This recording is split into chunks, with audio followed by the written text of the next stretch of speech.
We were very lucky and fortunate to learn with Dr. Ellenson. I did not know that he was going to speak for 52 minutes. But nonetheless, if you do want to see the lecture again, or you want to see it because you weren't here on Israel and Zionism, it is on the YouTube channel, so you're welcome to go see it again, and I'm really glad that we have it because it was a great talk. That means that I will be speaking for 52 minutes tonight because I can't let him talk. No. So Dr. Ellenson, as I mentioned last week, taught our class in rabbinic school to second-year students in medieval Jewish thought. And, of course, the great rabbi of medieval Jewish thought was Maimonides, or Rambam. And we're also studying Maimonides, Rambam, in confirmation with our 10th graders right now. Well, I am basically doing the best that I can to make sense of that which is really, really hard to explain. So I usually teach, when we look at Rambam, his 13 articles of faith, which were, he did some lists. What's the other famous Maimonides list? The Tzedakah. And do you remember how many were on that? 8. We had a 6 and a 10, so right in the middle it's 8.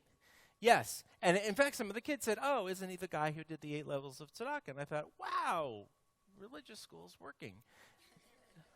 So one of the articles of faith, now these are the things that Maimonides says, these are the 13 things that you must believe in order to be Jewish, right? These are no-brainers for him. These are it's not even that they're non-negotiables. It's at that time when he wrote them, you wouldn't even ask a question about whether or not they're real or true or right or wrong, but we did last night. So as you get down the list and you look at all the things like that you have to believe in, and a lot of them, by the way, are not subliminal. Implicitly, they're polemics. They're not so nice comments about the non-Jewish world. Things like, there's only one prophet and his name is Moses, right? You have to believe that in order to be Jewish. God doesn't have any body. There's no body form to God. Easy stuff like that are also sending messages to the Christian and the Muslim world. But one of them is that God knows everything, what is happening and what will happen. God knows all of it. It's called omniscience.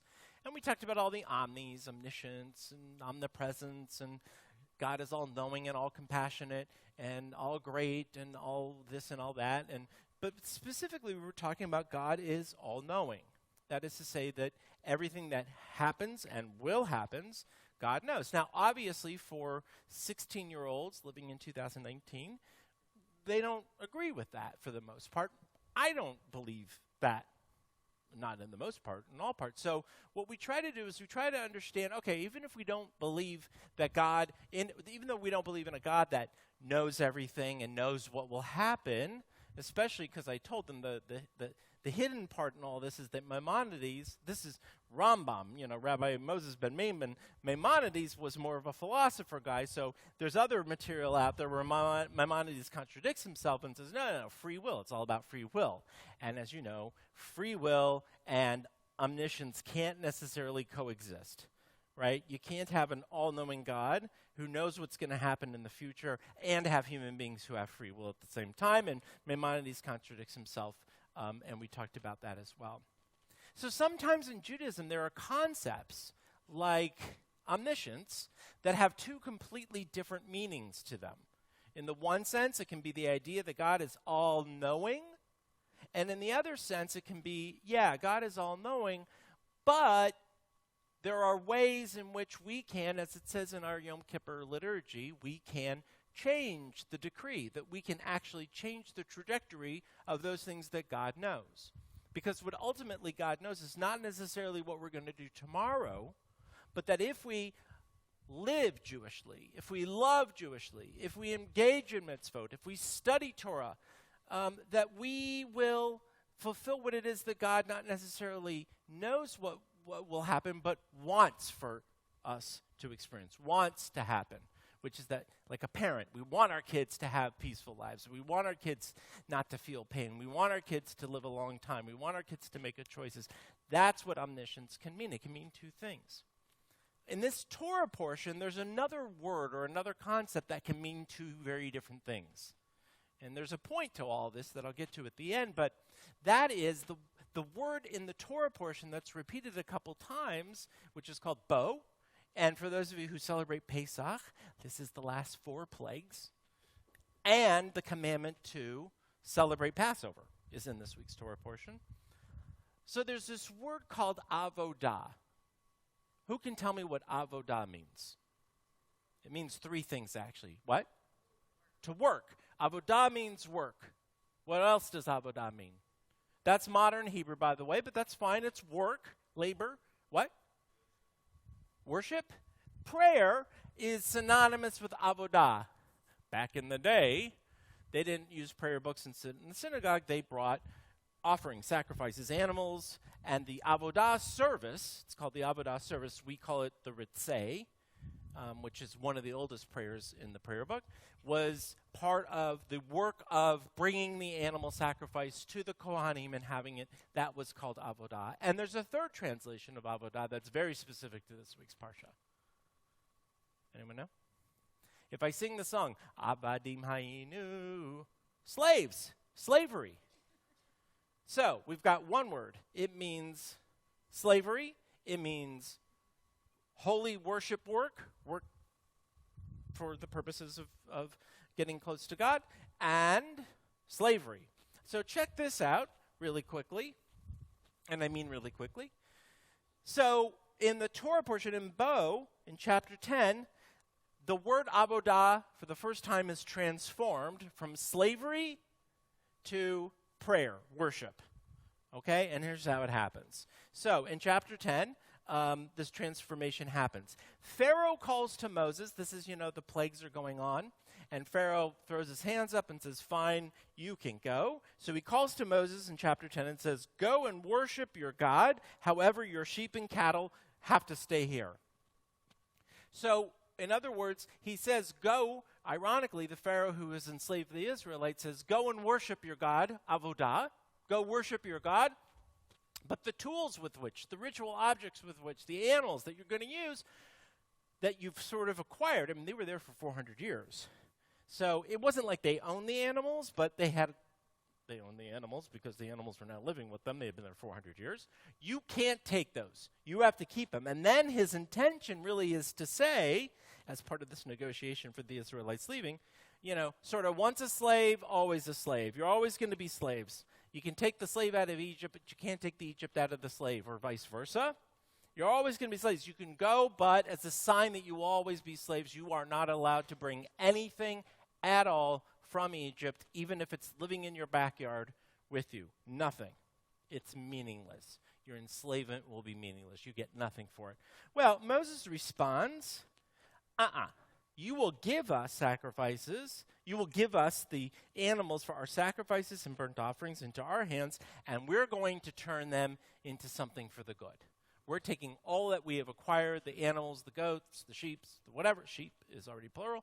And we will turn that symbol, if you will, of enslavement of our time spent here in Egypt, and we will turn it into something good. Avodah, slavery, will become avodah, worship. Rashi then comes in and explains, another great commentator, that what Moses is saying here to the Pharaoh is, we don't know how much we're going to be asked to offer as part of our new avodah, our new gig, our service to God.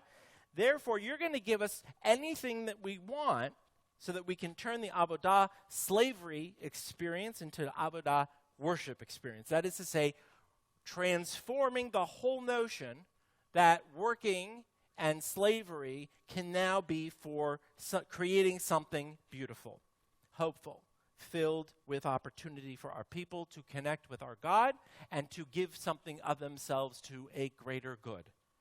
So just in 3 short verses in chapter 10, Moses, on behalf of the people and God, turns this whole idea of avodah, slavery, upside down, as we were talking about Maimonides before with the idea of all-knowing and all-powerful, yet giving us free will, which then makes us the ones who can control whatever it is that's known that will happen. From avodah, meaning slavery, work, which is done without any free will, to a sense of service or purpose.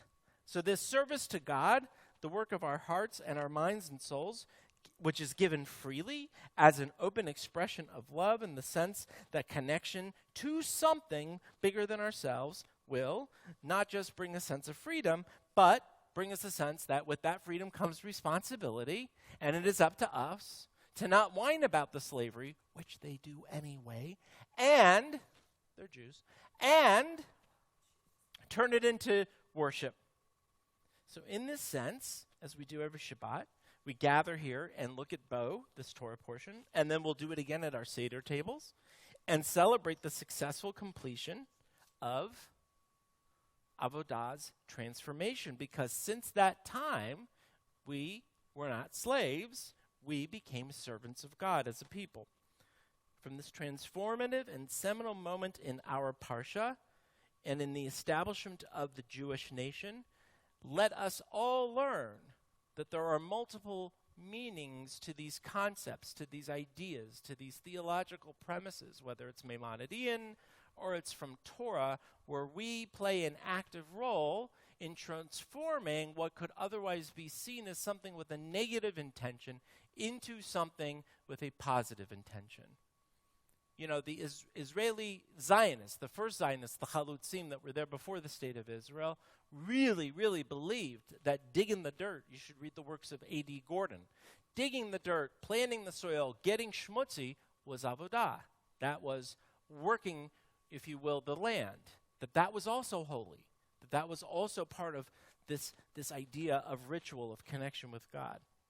But I hope that from this seminal moment in the Parsha and the transformation of avodah from slavery to worship, like Rashi suggests, that our greatest service to God will only come through our commitment to do more, to bring more to the table, to engage more, and ultimately to be active participants in bringing liberation, meaning hope, so on and so forth, through the avodah shebalev, the avodah, the worship, the work of our hearts and our souls, the service and worship and freedom. These offerings of our hearts, minds, and resources, that those will ultimately then transform our world over and over again closer to what it is that God wants and sees for us, which is a world filled with peace and harmony and compassion and justice. Shabbat Shalom.